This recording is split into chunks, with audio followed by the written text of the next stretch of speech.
Hello everyone, this is Arzu. I welcome you all in Arzu's Academy of Excellence. How are you all? I hope you all are doing well. So students, जो आज की video रहने वाली है वो जितने भी KVS हैं, NVS हैं, CBSE स्कूल्स हैं, सबके लिए एक यूज़फुल वीडियो रहने वाली है, क्योंकि आज हम डिस्कस करेंगे लर्नर डायरी 6th क्लास की संस्कृत के लिए। तो चलिए शुरू करते हैं। कक्षा षष्ठी संस्कृत पंचमः पाठः। चैप्टर का नाम रहेगा संख्या गणना ननु सरला। अभी तक इस सीरीज़ में हम 4 चैप्टर जो हैं वो संस्कृत के ऑलरेडी चैनल पे अपलोड कर चुके हैं। अगर आपने नहीं देखे हैं तो आप वहाँ से जाके देख सकते हैं, और बाकी के सब्जेक्ट की लर्नर डायरीज़ भी वहाँ पे अपलोड हो चुकी हैं, तो आप वो भी जाके देख सकते हैं। तो चलिए शुरू करते हैं। इसमें भी हम वही पैटर्न यूज़ करेंगे जो अभी तक हम फॉलो करते हैं प्रीवियस वीडियोज़ में। तो पहला पॉइंट डाल के आप हेडिंग लिखेंगे अस्मात् पाठात् मया किम अधिगतम, what I have learned in this chapter. इस चैप्टर से आपने क्या सीखा? इस अध्याय से मैंने संस्कृत में संख्याओं को पढ़ना, बोलना और लिखना सीखा। मैंने विभिन्न संख्याओं का सही उच्चारण करना सीखा। इस अध्याय के माध्यम से संख्याओं का दैनिक जीवन में प्रयोग समझ में आया। मैंने वस्तुओं की गिनती संस्कृत में करना सीखा। अब मैं सरल प्रश्नों के उत्तर संस्कृत की संख्याओं का प्रयोग करके दे सकता हूँ या दे सकती हूँ। मैंने नई संख्या संबंधी शब्दावली भी सीखी। अब बॉयज़ जो हैं वो कर सकता हूँ लिखेंगे और लड़कियाँ जो हैं वो सकती हूँ लिखेंगे। मैंने स्लैश डाल के दोनों लिखे हैं। अब दोनों नहीं लिखेंगे, अपने अपने जेंडर के अकॉर्डिंग लड़कियाँ सकती लगाएंगी और लड़के जो हैं वो सकता लगाएंगे। ठीक है। नेक्स्ट पॉइंट आ जाएगा नियमित अभ्यास से मेरी गणना करने की क्षमता और संस्कृत भाषा का ज्ञान दोनों बढ़े हैं। अब मैं आत्मविश्वास के साथ संस्कृत में संख्याएं बोल और लिख सकता हूँ या सकती हूँ। तो ये फर्स्ट पॉइंट के अंडर आ गए। सेकेंड पॉइंट डाल के आप हेडिंग बनाएंगे अस्मिन् अध्याये यत् मया रोचकम दृष्टम, what I have found interesting in this chapter. इस पाठ में मुझे क्या रोचक लगा। तो पॉइंट्स आ जाएंगे इसके। मुझे इस संस्कृत में संख्याओं की गिनती करना सबसे अधिक रोचक लगा। खेल खेल में संख्याएं सीखना बहुत आनंददायक अनुभव रहा। देन वस्तुओं को गिनकर संस्कृत में उनके नाम और संख्या बताना अच्छा लगा।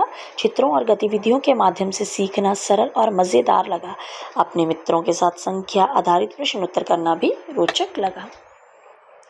नई संख्याओं का सही उच्चारण सीखने में मुझे खुशी हुई।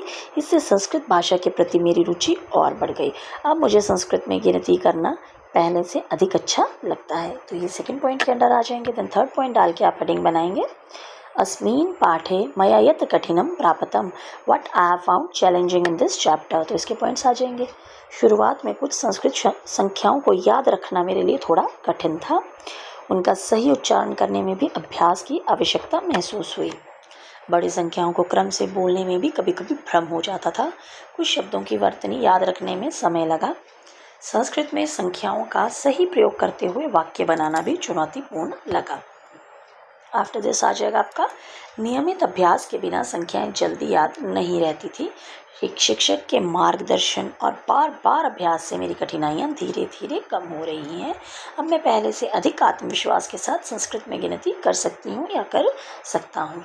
तो ये 3 पॉइंट्स जो हैं आपके थर्ड पॉइंट के अंडर आ जाएंगे। फोर्थ पॉइंट डाल के आप हेडिंग बनाएंगे अस्य पाठस्य रोचकतां वर्धयितुं वयं किं कर्तुं शक्नुमः, what I can do more to make this chapter interesting. तो फर्स्ट पॉइंट डाल के इसमें बनाएंगे आप मैंने प्रतिदिन संस्कृत में गिनती बोलने और लिखने का अभ्यास मैं करूँगा या करूँगी। घर और विद्यालय की वस्तुओं की गिनती संस्कृत में करने का प्रयास करूँगा या करूँगी। अभी मैं लड़की हूँ तो मैं अपने हिसाब से बोलूँगी, इससे आपको और क्लियर हो जाएगा। अपने मित्रों के साथ संख्या आधारित खेल खेलूँगी। शिक्षक द्वारा कराई गई गतिविधियों में सक्रिय रूप से भाग लूँगी। संख्या संबंधी फ्लैश कार्ड और चार्ट का उपयोग करके अभ्यास करूँगी। नई संख्याओं का सही उच्चारण नियमित रूप से दोहराऊंगी। छोटे छोटे प्रश्न बनाकर उनके उत्तर संस्कृत में देने का अभ्यास करूंगी। नियमित अभ्यास से मैं संस्कृत की संख्याओं का सही, सरल और आत्मविश्वासपूर्ण प्रयोग कर सकूंगी।